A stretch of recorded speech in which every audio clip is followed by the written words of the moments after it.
September 22ರವರೆಗೆ ರಾಜ್ಯದ ವಿವಿಧ ಕಡೆ ಭಾರಿ ಮಳೆಯಾಗಲಿದ್ದು ಬೆಂಗಳೂರು ಸೇರಿ ಕೆಲ ಜಿಲ್ಲೆಗಳಿಗೆ ಯೆಲ್ಲೋ ಅಲರ್ಟ್ ಘೋಷಣೆ ಮಾಡಲಾಗಿದೆ.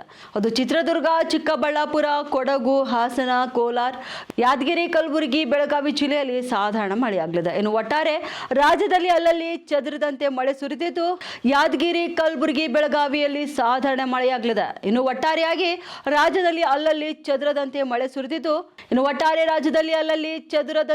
ಸುರಿದಿದೆ. ಕಳೆದ 3 ದಿನಗಳಿಂದ ಭಾರಿ ಮಳೆ ಆಗ್ತಿದ್ದು ಕೆಲವು ಜಿಲ್ಲೆಗಳಿಗೆ ಸುರಿದಂತಹ ಧಾರಾಕಾರ ಮಳೆಗೆ ಹಳ್ಳಗಳು ಉಕ್ಕಿ ಹರಿಯುತ್ತವೆ. ಜಮೀನುಗಳಿಗೂ ಕೂಡ ನೀರು ನುಗ್ಗಿ ಅಪಾರ ಬೆಳೆ ಹಾಳಾಗಿದೆ. ಇನ್ನು ಈ ಮಧ್ಯೆ ಕರ್ನಾಟಕದಲ್ಲಿ ಸೆಪ್ಟೆಂಬರ್ 22ರವರೆಗೆ ಮಳೆ ಮುಂದುವರಿಯಲಿದೆ ಎಂದು ಹವಾಮಾನ ಇಲಾಖೆ ತಿಳಿಸಿದೆ. ಬೆಂಗಳೂರು ಸೇರಿದಂತೆ ಹಲವು ಜಿಲ್ಲೆಗಳಿಗೆ ಯೆಲ್ಲೋ ಅಲರ್ಟ್ ಕೂಡ ಘೋಷಣೆ ಮಾಡಲಾಗಿದೆ.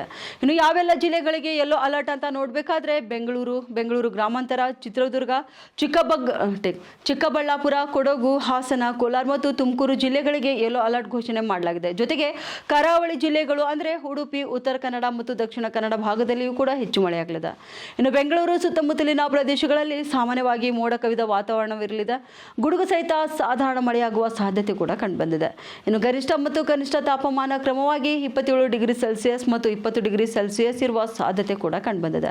ಇನ್ನು ನಿನ್ನೆ ರಾಜ್ಯದಲ್ಲಿ ಚಿಕ್ಕಬಳ್ಳಾಪುರ, ಬೆಂಗಳೂರು ಗ್ರಾಮಾಂತರ, ರಾಮನಗರ, ಬೆಂಗಳೂರು ನಗರ, ಕೋಲಾರ, ಗದಗ, ದಕ್ಷಿಣ ಕನ್ನಡ ಮತ್ತು ಉಡುಪಿ ಸೇರಿದಂತೆ 18 ಜಿಲ್ಲೆಗಳಲ್ಲಿ ವ್ಯಾಪಕ ಮಳೆಯಾಗಿದೆ.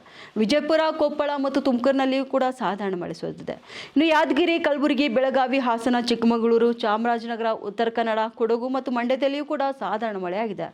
ಬೀದರ್, ರಾಯಚೂರು, ಬಾಗಲಕೋಟೆ, ಬಳ್ಳಾರಿ, ಧಾರವಾಡ, ವಿಜಯನಗರ, ಶಿವಮೊಗ್ಗ, ಮೈಸೂರು, ಹಾವೇರಿ ಮತ್ತು ದಾವಣಗೆರೆಯ ಕೆಲವೆಡೆ ಸಾಧಾರಣ ಮಳೆಯಾಗಿದೆ. ಒಟ್ಟಾರೆಯಾಗಿ ರಾಜ್ಯದಲ್ಲಿ ಅಲ್ಲಲ್ಲಿ ಚದುರಿದಂತೆ ಮಳೆ ಕೂಡ ಸುರಿದಿದೆ.